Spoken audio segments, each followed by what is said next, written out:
dilema de debatido va a ser el dilema B. Quien aspira a la elección debe solicitar licencia al cargo o puede al mismo tiempo ser funcionario y candidato. Les presento a continuación a los jueces. Preside este jurado el juez Alexander Reyes Guevara y lo acompaña la jueza Marta Alejandra Tello Mendoza y el juez Luis Jaime González Alcaraz. Presento también a los equipos contendientes. El equipo que presenta la postura a favor es el equipo número 200, el orador número 1, presentado al extremo izquierdo, María Cristina Escamilla Loaesa, y el orador número 2, Gabriel Omar Lucas Antonio. Por su parte, el equipo número 530 sostiene la postura en contra, el orador número 1, Briseida Flores Chávez, y el orador número 2, Daniel Héctor Saldívar Olvera. Les recuerdo a todos los presentes favor de poner en modo de silencio sus teléfonos celulares a fin de no interrumpir el desarrollo de este debate. Los equipos contendientes tienen el reloj frente a ustedes, contarán con 15 minutos para realizar sus 4 intervenciones. Cada participante tiene que tener por lo menos 2 intervenciones. En su última intervención pueden distribuir el tiempo de la forma que ustedes decidan, siempre y cuando se haya cumplido con la regla de 2 intervenciones por cada participante. Si se llega a terminar el tiempo en el reloj, los voy a interrumpir y en caso de que sigan exponiendo sus argumentos, se les va a penalizar en términos del reglamento interior de la competencia. A su vez, dejar más de 30 segundos en el reloj también es motivo de penalización en términos del mismo reglamento ya citado. Si no hay ninguna duda, podemos dar comienzo al presente debate. ¿Están listos los jueces? ¿Listos los equipos? Muy bien. Le cedo a continuación el uso de la voz al equipo que sostiene la postura a favor para su primera intervención. Buenos días, mi nombre es María Cristina Escamilla Loaesa, soy integrante del equipo 200. El dilema que hoy debemos discutir consiste en determinar si quien aspira a la reelección debe solicitar licencia de cargo o puede al mismo tiempo ser funcionario y candidato. La respuesta evidente ante este dilema es que un funcionario que desea reelegirse no debe tener la obligación de separarse del cargo. Para esto nos enfocaremos en 4 puntos fundamentales. El primero de ellos, la figura de la reelección y a la luz del régimen democrático.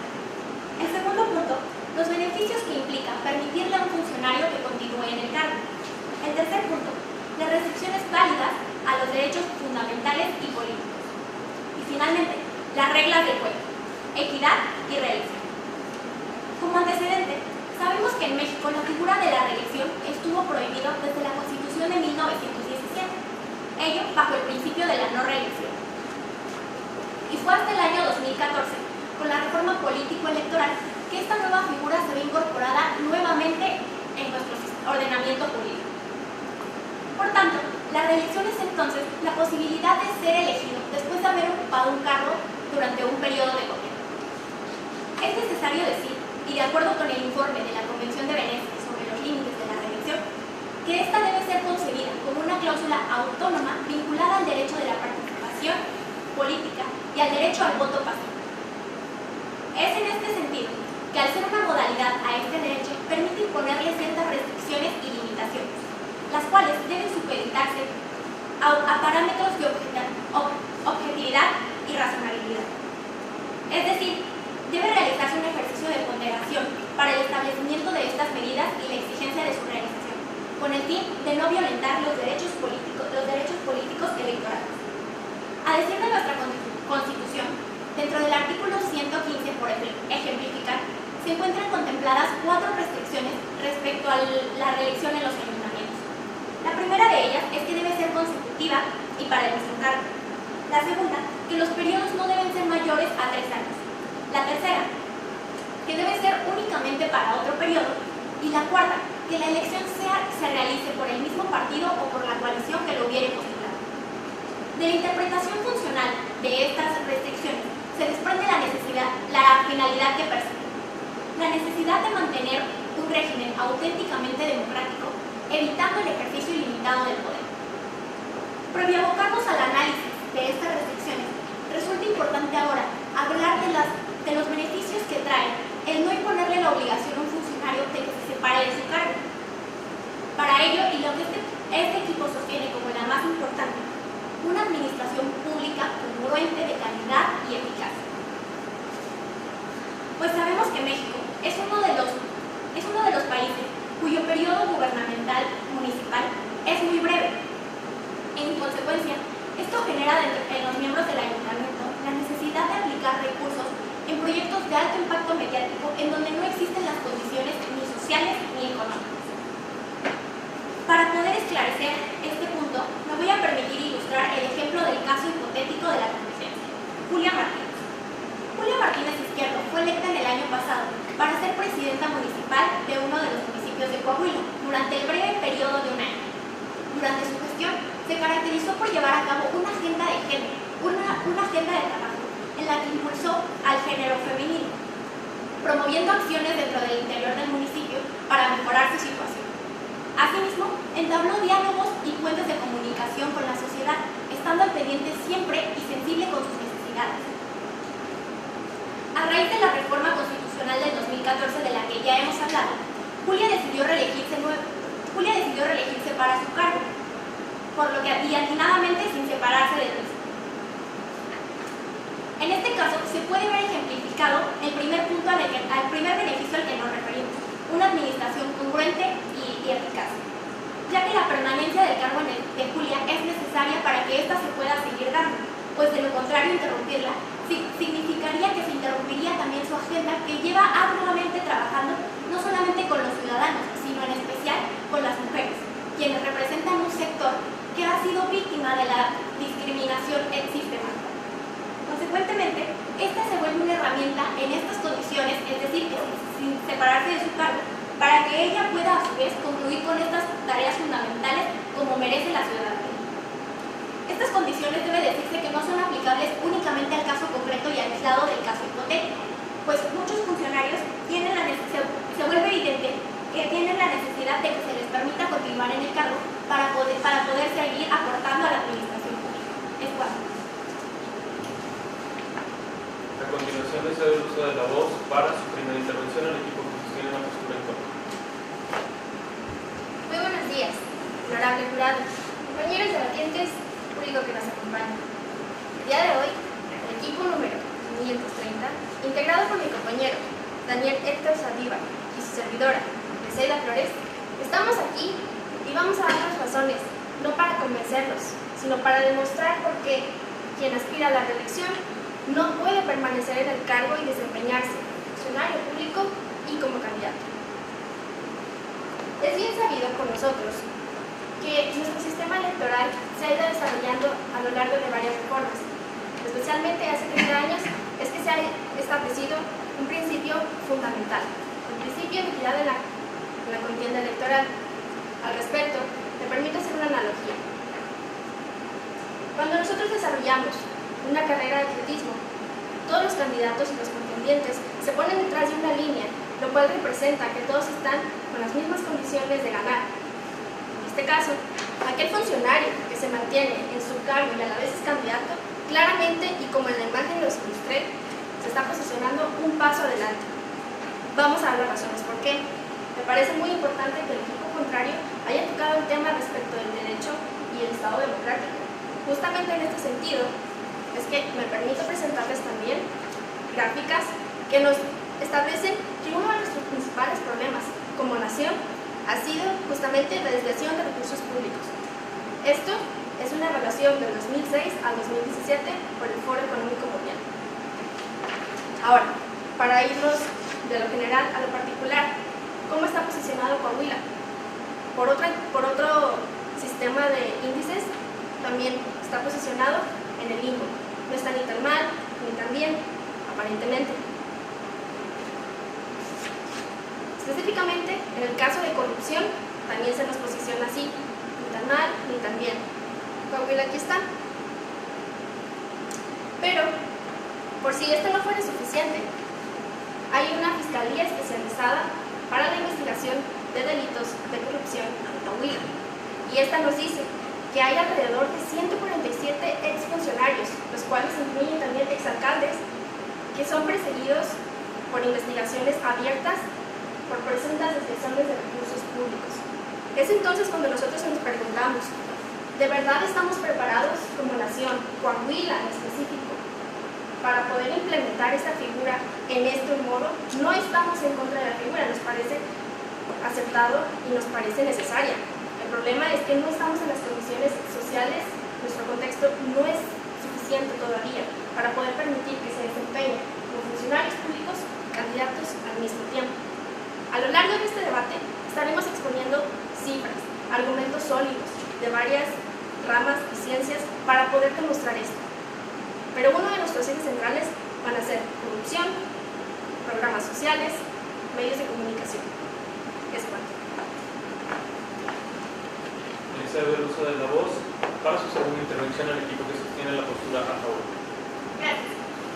Haciéndome cargo de lo que ha referido mi compañera Briseida, quiero aclarar que nuestro posicionamiento no radica en que se pueda, o que es válida la reelección sin imponer o sin separarse del cargo y sin imponer alguna medida a esta restricción. Previamente mi compañero Gabriel va a dar los argumentos por los cuales nosotros no defendemos que se pueda, está bien, la reelección, me separo del cargo y no haya ninguna restricción, porque sabemos que en cualquier momento puede haber lo que ha expresado mi compañera de verse vulnerado el principio de equidad en la contienda. De lo que me quiero hacer cargo precisamente es lo que ella menciona sobre la desviación de recursos y la corrupción.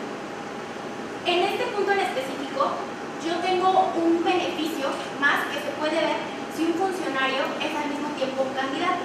Porque es claro que un funcionario que es al mismo tiempo un candidato va a estar a la lupa de todos, todos van a estar prestando atención dado el escrutinio público que este va a ostentar. Es decir, este se vuelve un incentivo para los funcionarios que a la vez son candidatos para rendir una mejor transparencia o para tener una mejor calidad en la rendición de cuentas. De acuerdo con una investigación del CIDE, a pesar de que el municipio es la institución más cercana a los ciudadanos, aún es un reto que exista una transparencia en la rendición de cuentas, por lo que permitirle a un funcionario que se mantenga en el cargo al momento de ser reelegido se vuelve un incentivo para que éste continúe trabajando de manera correcta y a su vez refiriéndole los trabajos que ha realizado y manejando e informando siempre de los recursos que ha utilizado. Es cuanto.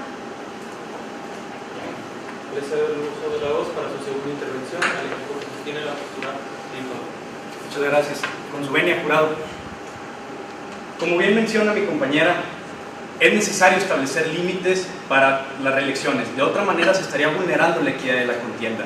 Sin embargo, en el caso particular podemos ver cómo ya se está vulnerando la equidad de la contienda de los demás participantes a contender por la elección.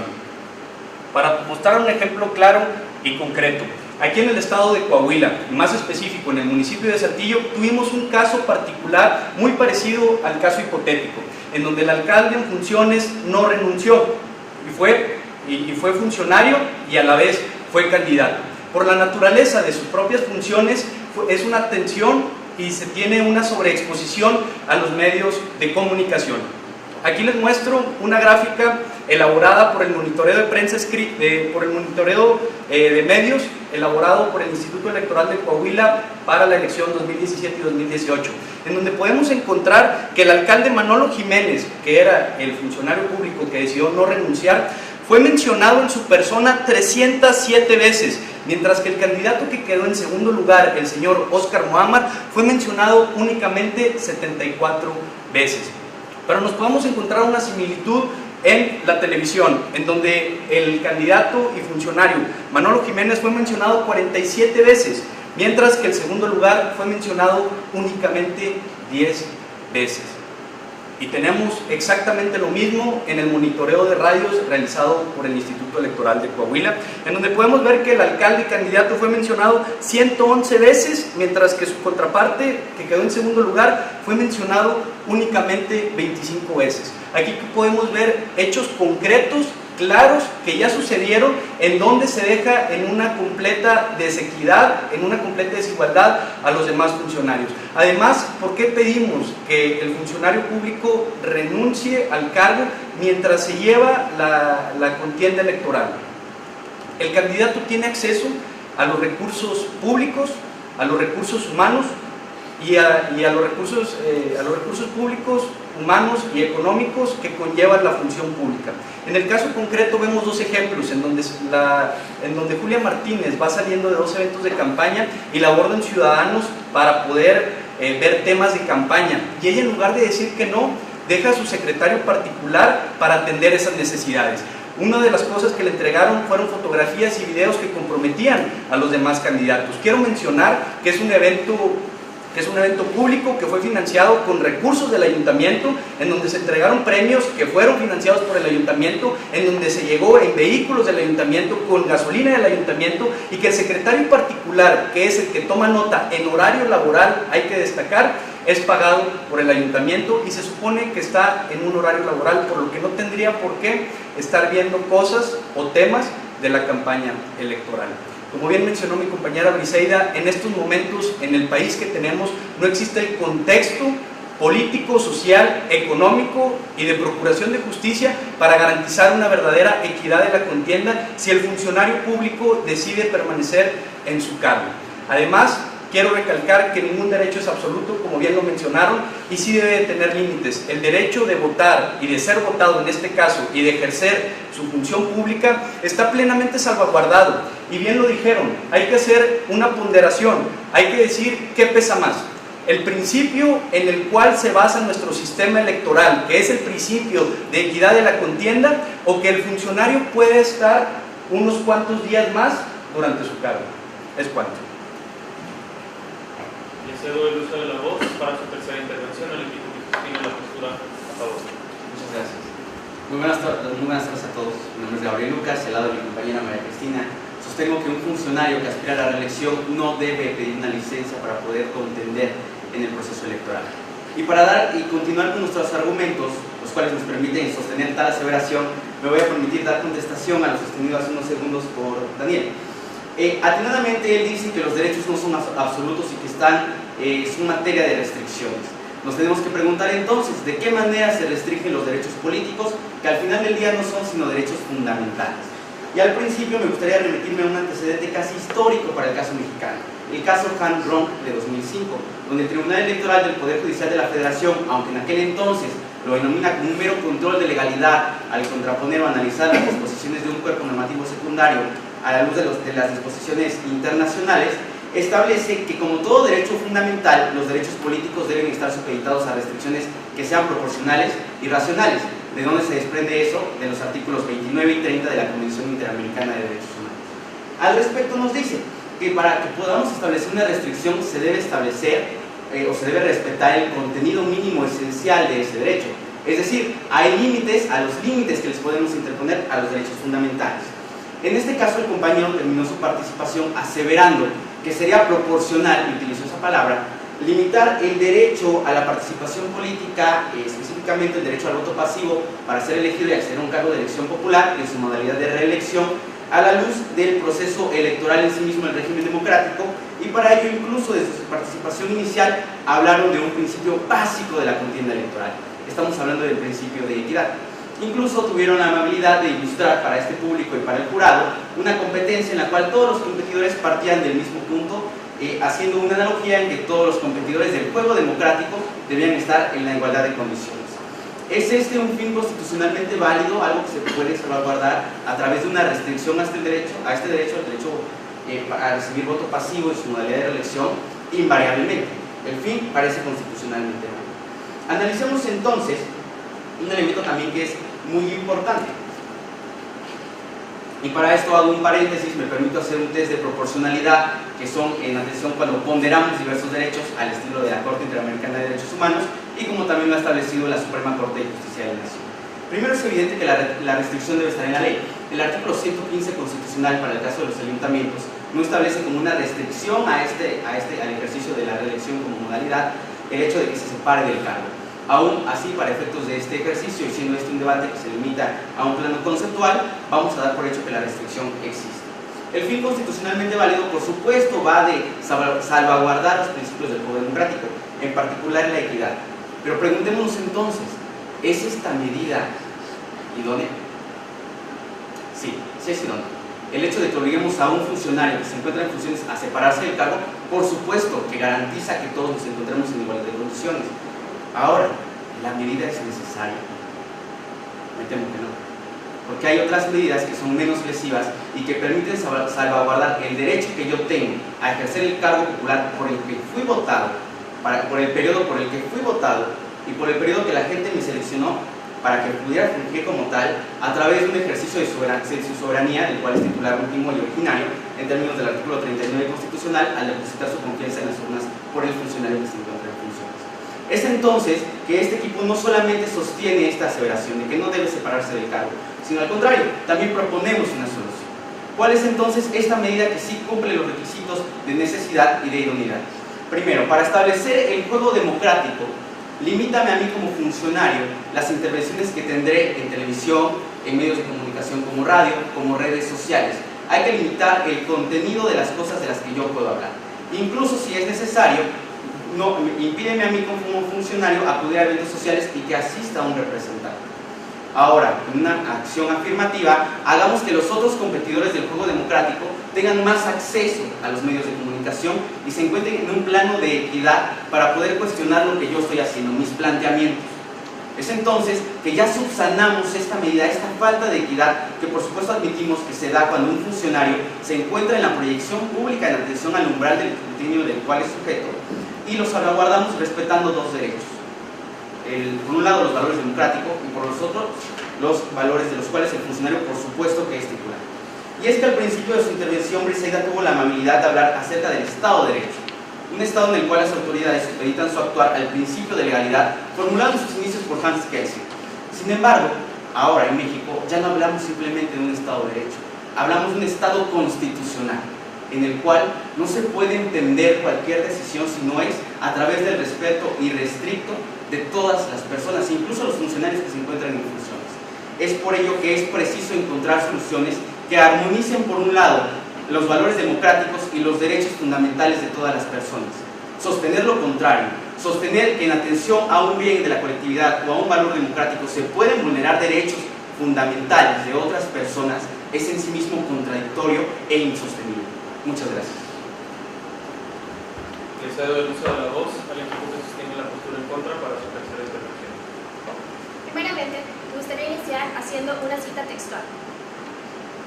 El consejero del INE, Ciro Murayama, se ha pronunciado al respecto y nos dice: la corrupción en las campañas políticas proviene de los propios partidos políticos y no del crimen organizado.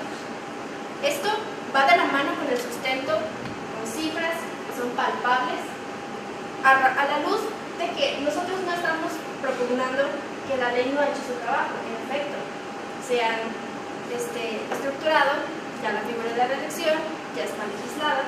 La situación es que muchas veces es necesario también tomar en cuenta el contexto social, el contexto incluso histórico, punto que ni siquiera vamos a tocar en este debate, pero para seguir con nuestra argumentación es necesario tomar en cuenta las reglas, como ustedes bien dijeron. El principio de equidad en la contienda electoral conlleva, por ejemplo, un financiamiento público, un financiamiento privado, un tope en los gastos de campaña.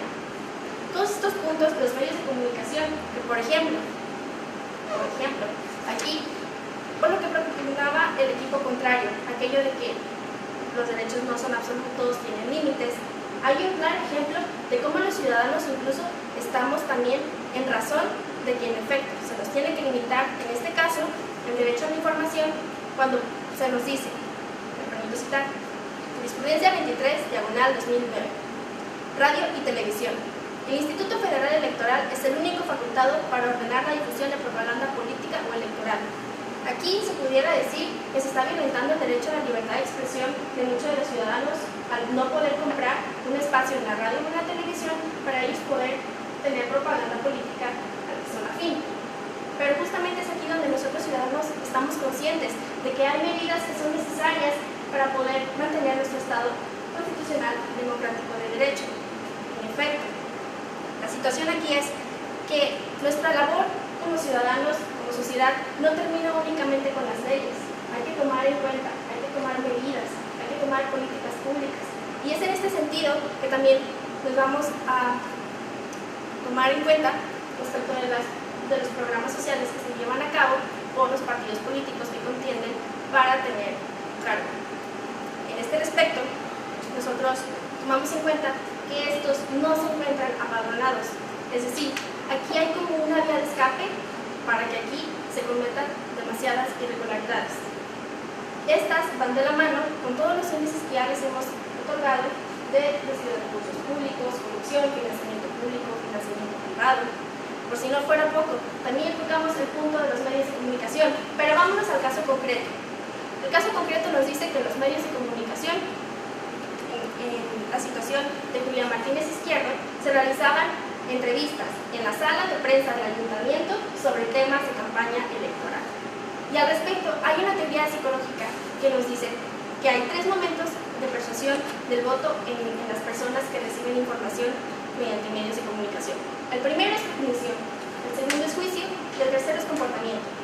Si desde la cognición un ciudadano toma en cuenta que no se le está diciendo, esta persona es el candidato, sino que se le está diciendo, esta persona es el candidato y funcionario, va a tener repercusiones en el juicio que va a hacer, porque en el juicio no va a tomar en cuenta probablemente porque no va a saber cuáles son sus funciones como funcionario y como candidato, las va a devolver muy probablemente y va a tomar en cuenta su desempeño como funcionario al momento de ejercer su voto en el comportamiento, lo cual dejaría en un total desequilibrio la equidad en la contienda electoral.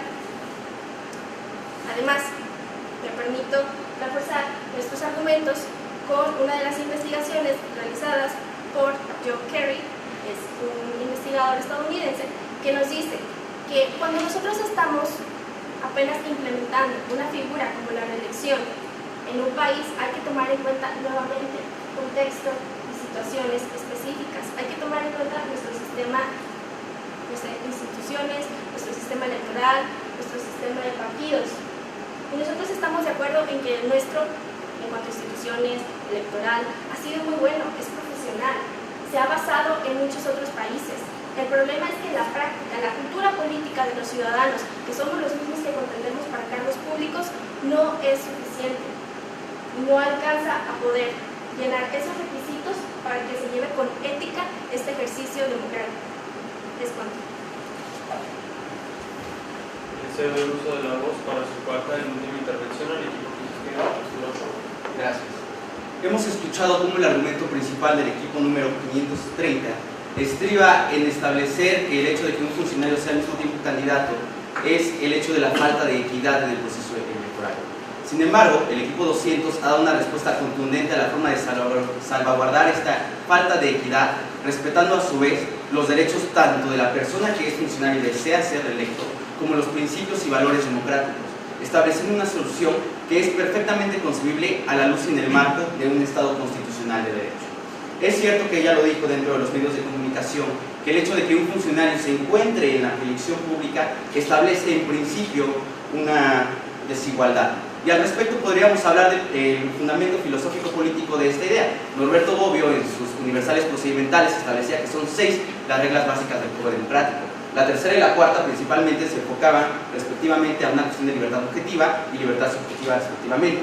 Al respecto de esta última nos decía, los ciudadanos tienen que estar informados plenamente de sus propuestas políticas para que puedan emitir un voto informado, aspecto que es retomado en los artículos 23 y 25 de la Convención Americana y del Pacto Internacional de Derechos Civiles y Políticos, y de los cuales órganos internacionales se han pronunciado.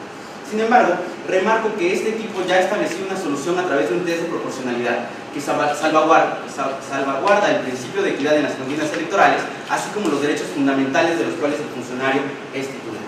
No es posible establecer en este Estado, en el Estado constitucional, vulnerar los derechos de una persona en atención a principios democráticos. Por ello sostenemos esta idea. En el mismo hilo de ideas hemos sostenido los beneficios que permite que una persona, que por supuesto se va a limitar a ciertas restricciones, continúe en el cargo cuando desea comprender.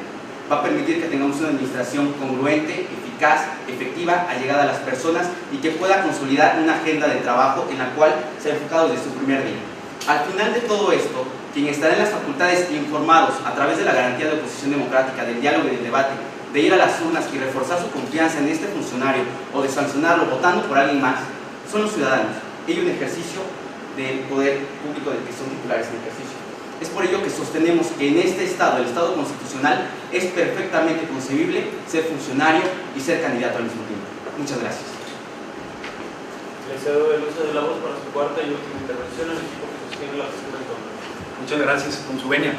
Hay que recordar que la administración pública no se basa en una sola persona y que el hecho de que esta persona renuncie o pida licencia por unos cuantos días no determina que toda la administración pública municipal se va a detener. Esta continúa, está conformada por síndicos, regidores, directores y por un sinfín de personas que se encargan de que esta agenda siga adelante.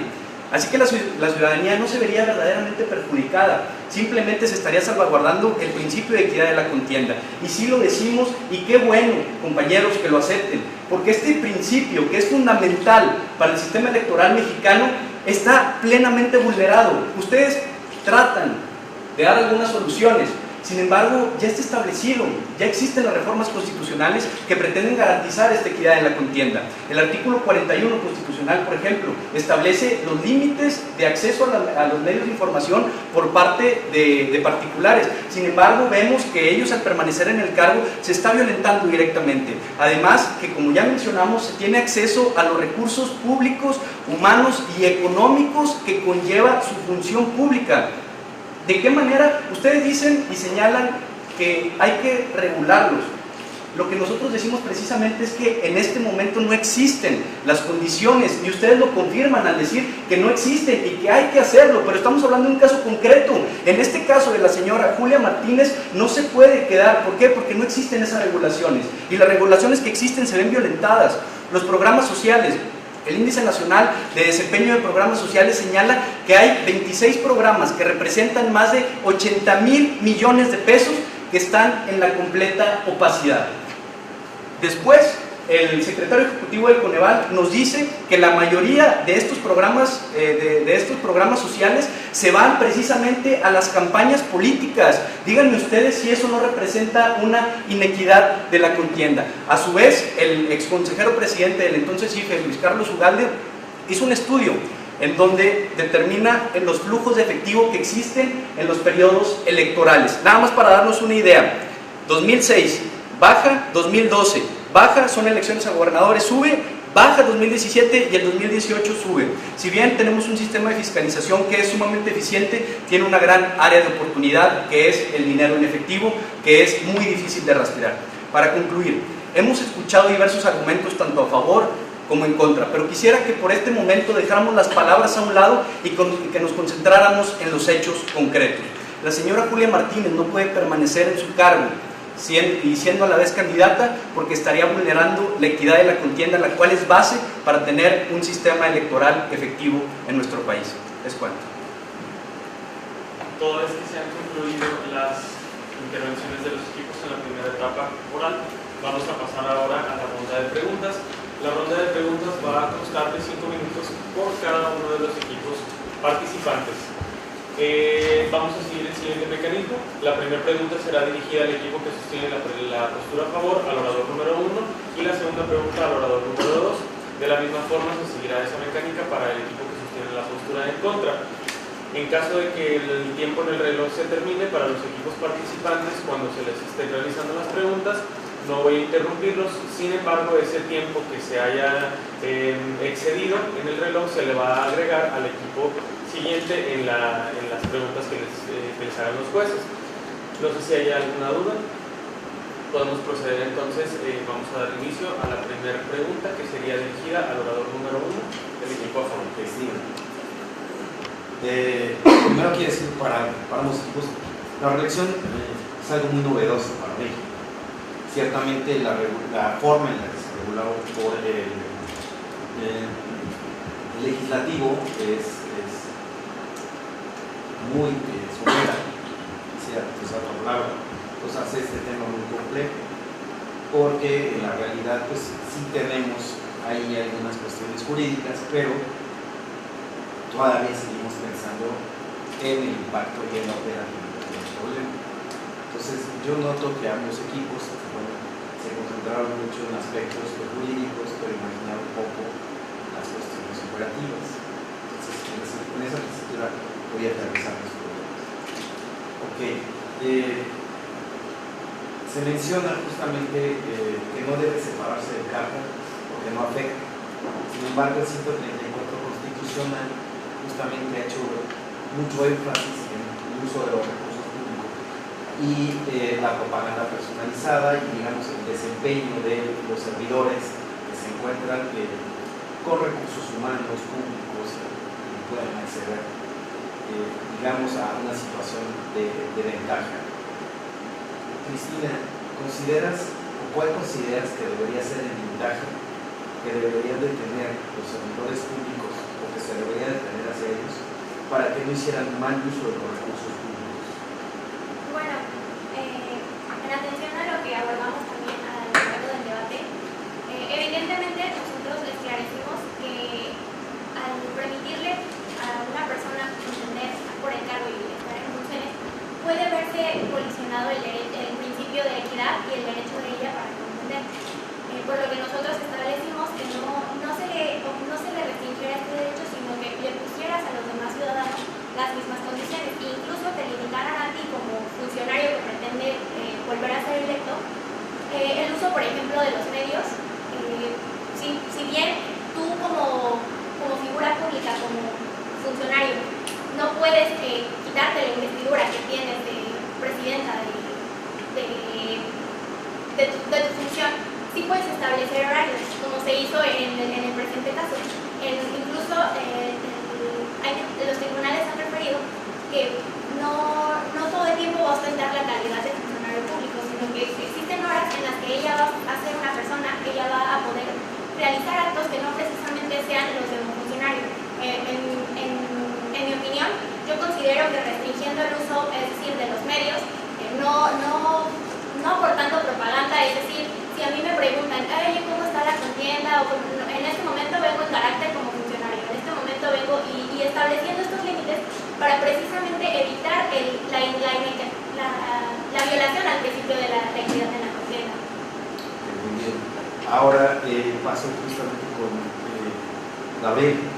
Gabriel, me parece muy interesante tu participación, pero imaginemos cuerpos colegiados, por ejemplo, un ayuntamiento, ¿no? ¿Realmente es operativo o cómo imaginas que, por ejemplo, tengamos aquí que se separen, que no se separen, no deben separarse todos los cargos? ¿Qué problemas operativos tendrían que se separaran o que no se separaran los funcionarios públicos? Claro. Voy a utilizar el caso hipotético, me parece bastante interesante para hablar acerca de operatividad. En ayuntamientos. El ayuntamiento, es decir, el orden de gobierno municipal es un orden de gobierno que está más allegado a las personas. Entonces, las agendas de trabajo que establecen, los programas que establecen, tienen un impacto directo en la ciudadanía del municipio. Es decir, en el caso, Julia Martínez Izquierdo establece un programa para combatir la desigualdad estructural a la que la mujer se ha visto sometida a lo largo de siglos, ¿no? Pero ella se concentra en su municipio, que es una pequeña jurisdicción. Y entonces empieza a establecer una serie de condiciones y de proyectos, de programas, precisamente para abonar este resultado. Sucede que siempre en un municipio vamos a la figura, ahora no jurídica, a una figura de un líder. Un líder es una persona que encausa las decisiones, que toma decisiones, que encausa los esfuerzos y que los dirige hacia un objetivo. Cuando en este caso la presidenta municipal se desprende de su cargo, le va a faltar a ese orden de gobierno un líder que tome las decisiones para poder concretizar y hacer operativos los programas que en principio se estableció y prometió y por los cuales obtuvo la confianza del pueblo. Obligar a un funcionario público, como lo es una presidenta municipal, a dejar su cargo para poder contender, es dejar proyectos a medias, es arriesgarse al riesgo invariable de que decisiones de quienes se queden y quienes no piensan igual, quienes no tienen el mismo compromiso con la población, causen retrocesos y lancen literalmente a la borda, al cesto, todo lo que se ha logrado. Esos son los programas operativos y son precisamente uno de los beneficios que nos da la postura que hemos sostenido: ser funcionario y ser candidato a mismo. Ok, voy a hacer mi pregunta para María Cristina Escamilla Loaiza. Por lo que entiendo, tú consideras que pedir a una funcionaria pública que se pare el cargo sería una restricción constitucional. Bueno, es como un primer planteamiento. En ese sentido, si una entidad federativa lo pide, ¿qué argumento podrás decir ante la libertad de configuración legislativa que tiene cada entidad federativa frente a esta petición de que se pare el cargo? Bueno, como ya lo he establecido, en la Constitución no se establece expresamente que un funcionario tenga que separarse del cargo, por lo que se le faculta a a las entidades federativas a las entidades locales, perdón, para que estas a su vez delimiten qué otras restricciones pueden poner. Nosotros, al hacer el test de proporcionalidad, efectivamente dijimos que que se encontraba en la ley, que perseguía un fin constitucionalmente inválido y que era idóneo. Sin embargo, nosotros lo que alegamos es que no es necesario porque, como ya explicamos, pueden haber otros. Entonces, lo que nosotros alegaríamos pues es que no es necesaria. O sea, en atención al test de proporcionalidad, alegaríamos que no es necesaria esta figura por existir otras medidas. Si me permiten hablar al respecto de ese punto, es bastante interesante. Para ello me remito a lo que decíamos. La convención forma parte del parámetro de regularidad constitucional del sistema jurídico mexicano, igual que otros tratados internacionales. Al respecto, la convención nos dice en el artículo 29 y 30 que tú puedes, en esta libre apreciación que tú tienes como país, como Estado, de regular bajo qué modalidades vas a poder garantizar los derechos, establecer restricciones a los mismos, los cuales tienen que estar supeditados a los criterios de razonabilidad y proporcionalidad. Entonces, aunque tú como Constitución Política de los Estados Unidos Mexicanos, suponiendo en el caso, me restringieras y me solicitaras y me obligaras a pedir licencia al cargo, la medida en sí misma es desproporcional. Por tanto, está sujeta a la derrotabilidad de las normas jurídicas. Cito un antecedente para ilustrar. En el caso de la última tentación de Cristo versus Chile de 2006, la Corte Interamericana incluso ordenó que el país modificara una disposición constitucional que vulneraba el derecho a la libertad de expresión. O sea, si bien después la apreciación o el mensaje que se dio es que ya había una reforma constitucional en la materia, con lo que se salvaguardó el hecho de que un órgano internacional obligara a un país a modificar su constitución, lo que decimos fue como un boom jurídico, porque era la soberanía está en juego. ¿Cómo voy a hacer que un órgano internacional me obligue a mí como Estado soberano a modificar mi norma suprema? Lo cierto es que los Estados sí están obligados en su régimen interno a respetar los derechos de los cuales forman parte del parámetro de regularidad constitucional, y al efecto la Convención sobre Tratados de Viena, sobre el derecho de los tratados, enuncia el principio de efecto útil. Tú no puedes argumentar o intentar alegar que en atención a tu derecho privado interno no vas a cumplir con las obligaciones que contrajiste en atención a instrumentos internacionales. Por tanto, al respecto de su pregunta, aunque lo diga una Constitución, pues con la pena forma parte de un derecho fundamental que es parte del control de constitucionalidad, parte del control de convencionalidad, y no le puedes imponer restricciones desproporcionales y que no cumplan con estos requisitos. Muy bien. Ahora, la pregunta completa para ti, Gabriel, sería: ¿cuál sería tu evaluación, tu percepción respecto de nuestro sistema electoral? Es decir, ¿crees que sí sea un sistema que garantice la equidad de la contienda actualmente? Bueno, me voy a permitir iniciar con una pregunta que hizo Odisea al inicio de su participación, y dijo: ¿estamos listos realmente para implementar este sistema, la reelección de nuestro sistema jurídico? Bueno, me temo que esa preguntarnos si estamos listos ha sido una de las grandes limitantes de los estados para garantizar efectivamente los derechos de todas las personas que están dentro de su jurisdicción. Ahora bien, el sistema jurídico electoral, el electoral mexicano sobre todo, no es perfecto. Todo sistema es perfectible. Hay mucho que hacer, eso es invariable, hay mucho que regular, por supuesto, de manera más estricta. El Sistema Nacional Anticorrupción ya da pautas y primeros pasos para combatir los problemas que ya comentaba el equipo: tráfico de influencias, nepotismo, desvío de recursos, pero hay mucho que mejorar, y por eso hacemos énfasis en que nuestra propuesta es regular. Primero, regula más mi actuar como funcionario en mi contienda, qué puedo hacer y qué no puedo hacer, y ahora, como una segunda medida, a través de una acción positiva, permite que los otros competidores del juego democrático salvaguarden esta falta de equidad y se encuentren en un plano de igualdad único para que podamos contender y estar en las mismas condiciones como los juzgadores de la imagen, ¿no? Entonces, ¿el sistema jurídico ya respeta todos los derechos fundamentales? ¿El sistema electoral ya respeta todos los derechos fundamentales? No. Se puede hacer, y es materia jurídica que debemos estar haciendo y en la que vamos a trabajar invariablemente. Muchas gracias por tu respuesta. Ambos han insistido en la cuestión de la agenda de la gobernante del caso hipotético. Es decir, se reconoce como parte medular de sus argumentos que si esta funcionaria deja el cargo, esta actividad pública que ha conducido durante un determinado tiempo está en riesgo de verse ya sea interrumpida, ya sea suspendida o bien tergiversarse en su curso, si bien previsto. Entonces, a mí la pregunta que me surge a partir de sus argumentos es: Y es la pregunta para nosotros: ¿qué nos evidencia este riesgo? Es decir, ¿qué nos evidencia este riesgo de interrupción de una agenda pública que en su momento ha conducido una persona en particular? A nivel político y social, ¿qué nos está diciendo este riesgo? Eso es un discurso. Si empezamos, Cristina, si te parece bien, y después Gabriel igual, ¿Qué nos está diciendo el riesgo de que una persona... De que si una persona deja la titularidad de un cargo, se pueda suspender, tergiversar, poner en riesgo una serie de políticas públicas que atraviesan esa persona. Pues, Es una administración que atraviesa. sí, lo que yo entiendo de la pregunta es que evidentemente ante este riesgo y ante, como mencioné anteriormente, la administración pública, a pesar de ser la institución más cercana que tiene un ciudadano para pedir o para acercarse al poder público, es una de las administraciones que representa mayor opacidad, es decir, no se rinden cuentas de la manera adecuada.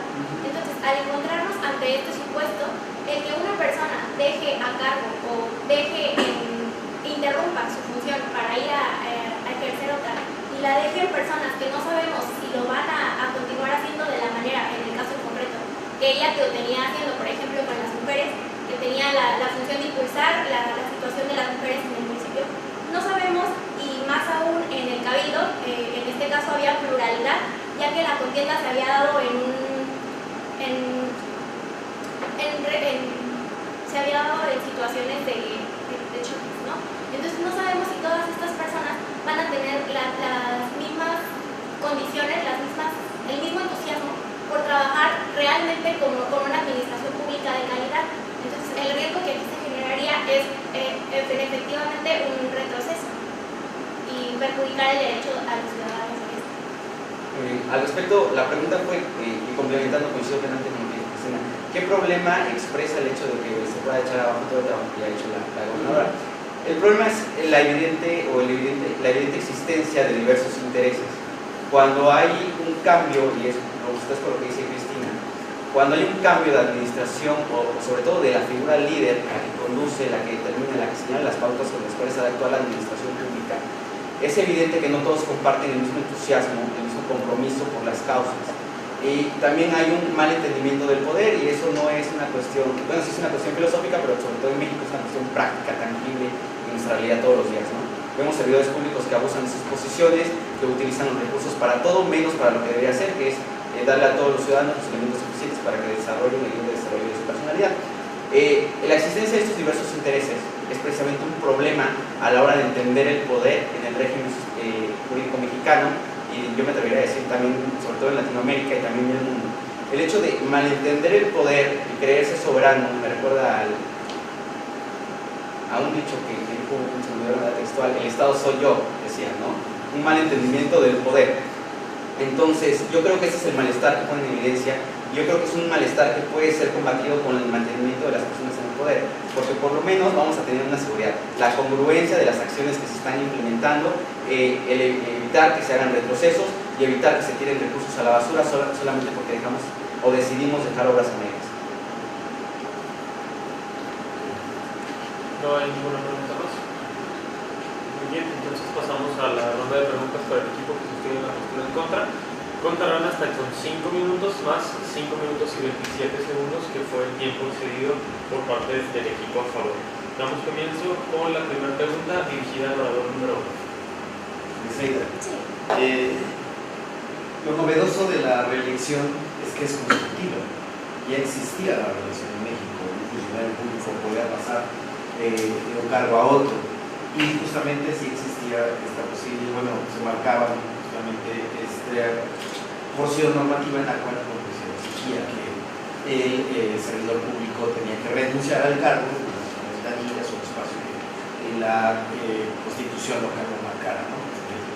Ahora bien, en el caso de la reelección que es consecutiva, si hacemos que el servidor público renuncie y le damos un plazo, o sea, ¿estamos hablando de reelección consecutiva? Bueno. Digo, porque lo novedoso es que sea consecutiva. Y si hacemos que se separe, ¿realmente es reelección consecutiva? ¿Qué opinas? Bueno, me parece una separación muy interesante.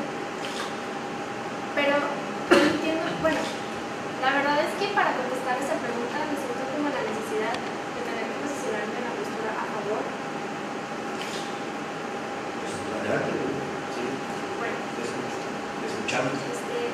justamente esta es una aseveración que hacen muchos autores cuando realizan investigaciones acerca de la implementación de esta figura, que establecen como varios tipos de reelección consecutiva, sea inmediata o diferentes pautas. Pero creo que aquí hace falta, más que ver solamente la figura de la reelección que vamos a implementar, también otro tipo de mecanismos para poder implementarla de manera efectiva. O sea, pudiera ser que incluso dejemos de lado la acepción de que es continua y podamos implementarla, pero que sea de manera eficaz. En este caso, si en efecto no es continua esta reelección, pero se estaría dando valor más alto a todo el resto de los derechos que van a proteger a la ciudadanía, pues me parece entonces como más importante que seguir manteniendo como la idea de que tiene que ser la reelección consecutiva. ¿Podría abonar en la pregunta? Bien concreto, para tratar de ser lo más concreto posible. Sí es consecutiva. Como decía bien mi compañera, hay otros elementos que hay que identificar. Sin embargo, la elección consecutiva se refiere a que del mismo cargo sea el mismo cargo. Y eso sigue siendo. Él es alcalde y pidió licencia como alcalde y va hacia una alcaldía nuevamente. Entonces ese lapso de tiempo que se establece para salvaguardar el principio de equidad de la contienda no limita o no hace que se deje de ser una elección consecutiva en ese sentido. Bueno, ahora siguiendo justamente este hilo que hemos tomado, ¿qué efectos tiene sobre los representados el hecho de que exista una separación en el cargo? ¿Cuál sería el impacto? Porque justamente el sentido de la reelección tiene que ver con que sean los representados los que puedan estar exigiendo, ¿no? Justamente pueden tener una conexión constante con el servidor público, ¿no? Con el representante. Entonces, ¿qué impacto tiene justamente esta separación del cargo? ¿De qué forma podemos imaginarla, hablando no solo que más bien en la relación democrática política? Ninguno. Yo creo que no existe ningún impacto. ¿Por qué? Porque, como ya lo mencioné, como lo mencionamos en las intervenciones pasadas, la administración pública municipal no se rige por una sola persona. Y hablaban de liderazgo, la parte contraria. El liderazgo también es saber delegar a las demás personas. No porque durante un tiempo establecido, porque no significa que se separe el cargo para siempre, simplemente es por unos cuantos días para salvaguardar las elecciones. Entonces, él va a volver a su cargo y solo sería durante unos días. Es como si dijéramos que porque un alcalde va de gira a otro continente y se tarda 2 semanas en esa gira, entonces va a ocurrir un problema gravísimo aquí. No, siguen corriendo las instituciones, yo como ciudadano puedo ir a que me atiendan, todo sigue corriendo de la misma manera. En este caso, se deja a otra persona que siga dirigiendo todo lo demás, además de, como ya lo mencioné, los síndicos, regidores, los directores de los institutos municipales, ellos siguen en su cargo, ellos no se separan, ellos siguen trabajando en pro de la ciudadanía y ellos fueron precisamente designados por el propio alcalde. Eso habla también del liderazgo del alcalde que mencionaba nuestra contraparte. Ese liderazgo los puso a todos y entonces imaginen, no, yo me salgo y ustedes dejen de trabajar. No es así. Todos siguen trabajando, la administración pública sigue de la misma manera y terminando la elección, gane o pierda, regrese a sus funciones durante el tiempo que le resta. Bueno, vamos con Iseida Flores. Retomando el comentario de Gabriel, que dices, no estamos listos para la reelección. Bueno, No, de hecho, no. No terminado. ¿Querías hacer un comentario? Sí, ¿Respecto a él? No, Pero déjame terminar la pregunta. Dices, no estamos listos para la reflexión. Ven la reflexión en equipo como una figura positiva, pero consideran que dado los índices de corrupción y la evidencia empírica que ustedes nos muestran, no estamos como sociedad listos para la reflexión. Entonces mi pregunta es, ¿cuándo estaremos listos? ¿No es suficiente el sistema de medios de impugnación y las acciones que nuestro sistema tiene contempladas para funcionar a quienes evaden esta legislación?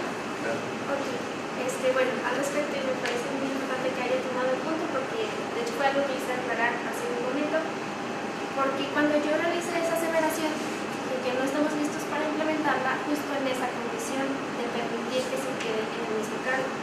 Y, o sea, sí estamos conscientes y aceptamos que exista la figura y creemos que ya es necesaria, pero no en esas condiciones.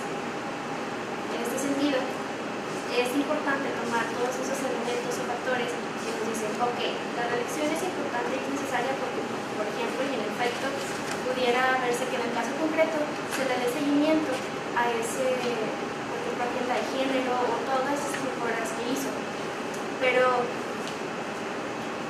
yo creo que yéndonos, o sea, bueno, en ese caso concreto, pues el factor era favoreciéndola a ella, pero yéndonos a como un rasgo ya más general o para toda una entidad federativa, toda una nación, es importante considerar pues, ya todas estas cifras.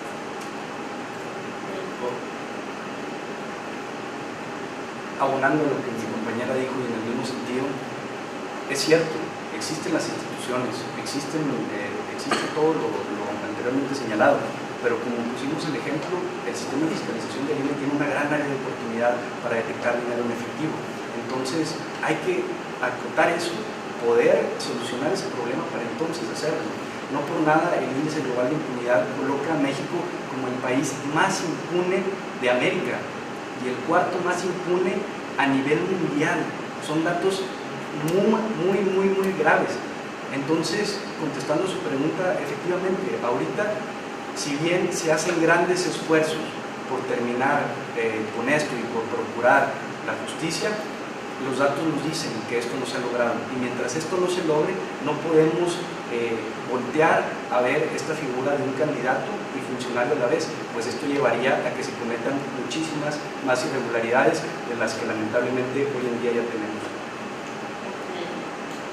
Ahora, la segunda pregunta para ti es, nos dabas unos datos respecto al monitoreo que se hizo sobre radio y televisión.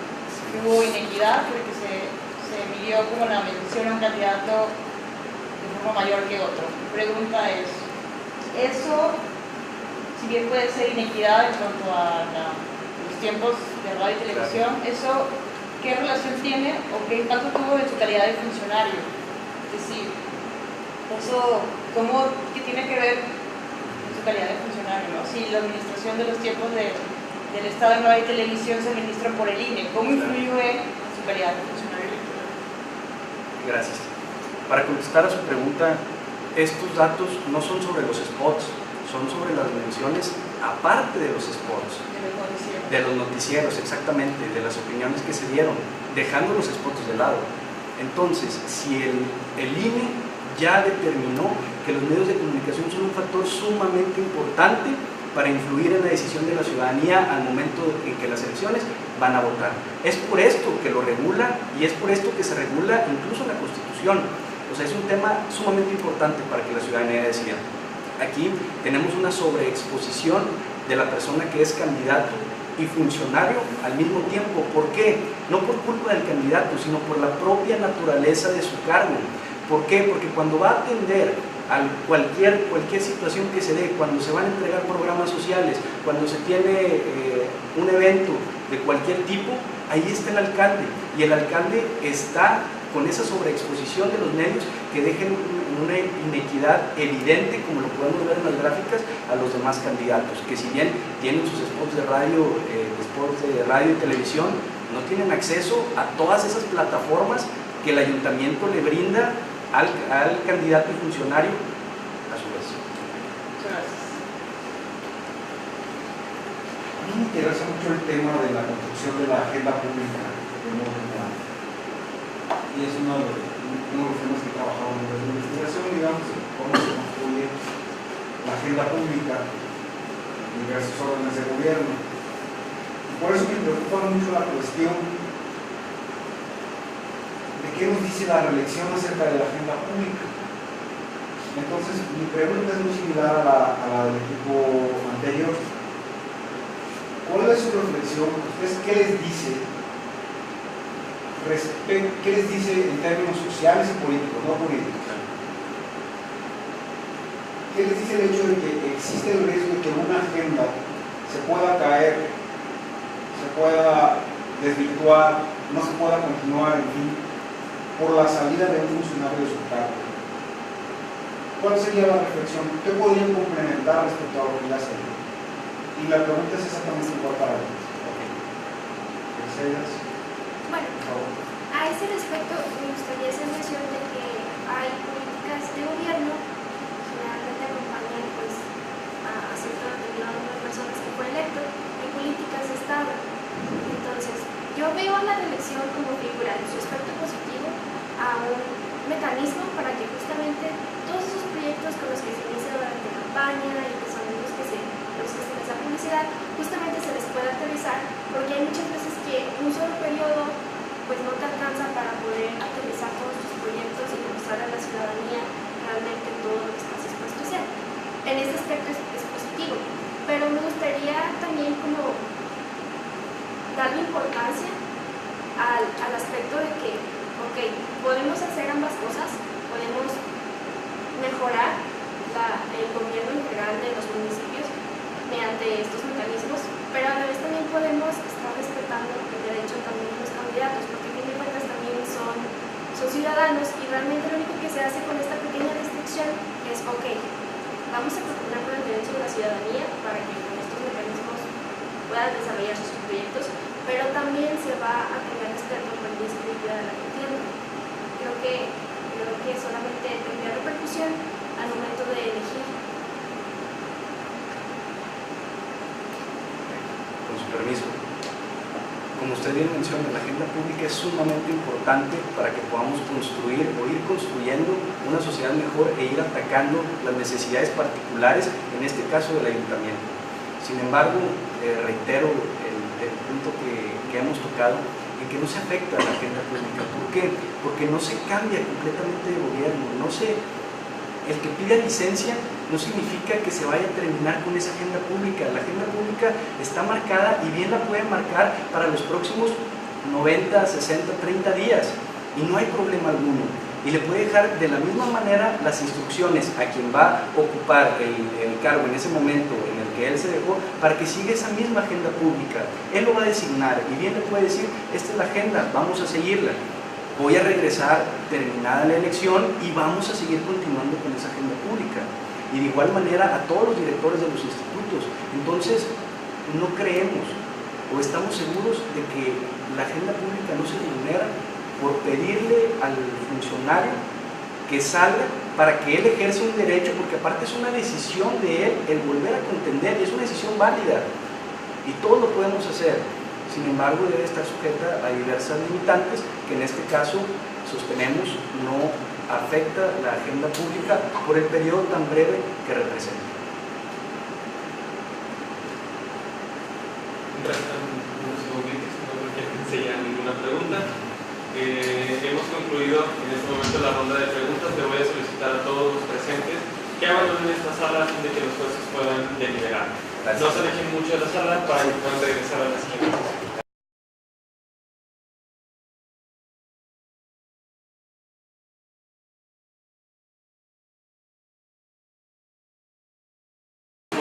Pueden ser únicamente en relación a la forma y no al fondo.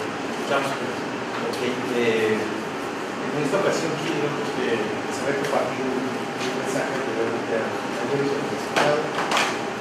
un tip, y ahora quisiera compartirles otro, que es la presencia es muy importante, y el carisma es algo que también ayuda muchísimo, sobre todo cuando estamos en un concurso, porque bueno, como bien ha señalado Luis, es algo que nos permite conectar con la otra persona que nos está escuchando. Entonces, trato justamente siempre todo el manejo de esa conexión, no solo con el jurado, sino con todo el público, con sus compañeros, ¿no? Eso es bien importante en el debate, porque eso nos va a permitir generar realmente el debate.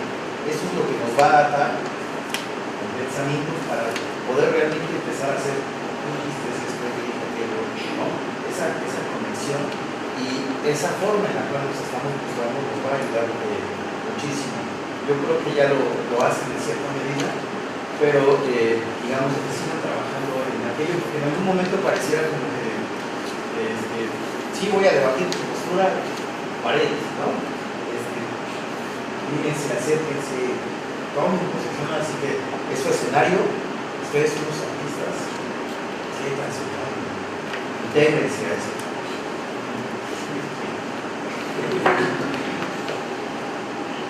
Bueno, ya lo comenté en sesiones anteriores, ya para no reiterar tanto, pero en este caso para ti, escuchar la pregunta antes de responder, en términos generales, creo que sería, insisto, ¿no? Hay que escuchar lo que estamos preguntando antes de responder para poder mejorar la capacidad argumentativa. Sería muy bonito.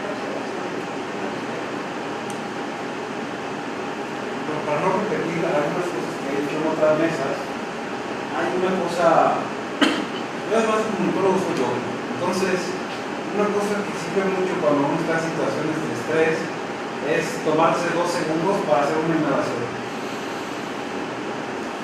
La sueltas, eso te da chance de que tu cerebro se oxigene y puedas pensar más claro. Tiene que ver con lo que decía Ale. Entonces es bueno que cuando vayan a hacer alguna intervención se den 2 segundos nomás. No les va a quitar mucho tiempo y pueden ganar otra vez en argumentos y en calidad. Y al mismo tiempo, cuando pensaba en esto de crisis, me acordé de una técnica que es muy buena para cuando uno tiene que argumentar o plantarse en una posición en la que uno sabe que no se tiene que salir de ahí, aunque nos quieran quitar a empujones o es simbólico de empujones. Cuando nos quieren quitar de esa posición para seguir firmes en la misma, y es la técnica del elefante. ¿En qué consiste? Bueno, se relaciona con una historia. Había una vez una persona que estaba estudiando para un examen que iba a ser sobre animales. Y entonces esta persona le pasó el tipo que el examen iba a ser sobre las hormigas. Se pasó todo no, iba a ser sobre los elefantes. Y resulta que se pasó toda la semana, el mes, todo lo que pudo sobre los elefantes. Entonces se convirtió en un experto en elefantes. Pero llega el examen y resulta que el examen no era sobre los elefantes. Ya sobre las hormigas. Entonces, no sobre las hormigas, eso ya de los elefantes, ¿no? Entonces empieza, bueno, las hormigas son un ser muy pequeñito, no sé qué tienen tantas patitas, son de color así. Pero además a los elefantes les gustan las hormigas, porque los elefantes tienen así. Empezó a escribir todo lo que quería sobre los elefantes, porque al final siguió su misma postura, pero encontró las condiciones, digamos, para quedarse donde se tenía que quedar, porque era lo que sabía al final de cuentas. Entonces, en los casos de un debate, cuando uno tiene una postura que defender, es muy importante mantenerse lo más fiel posible a esa postura. Entonces, es una técnica de elefante. Den un poquito la vuelta a lo que tengan que darle la vuelta, pero vayan a donde ustedes tienen que ir, porque de eso se trata sostener argumentos también. Gracias y felicidades. Muchas gracias. Toda vez que se han concluido las 3 etapas de este debate, pues damos por concluido este compromiso. Le agradecemos la presencia a los honorables jueces y a los equipos participantes. Muchas gracias.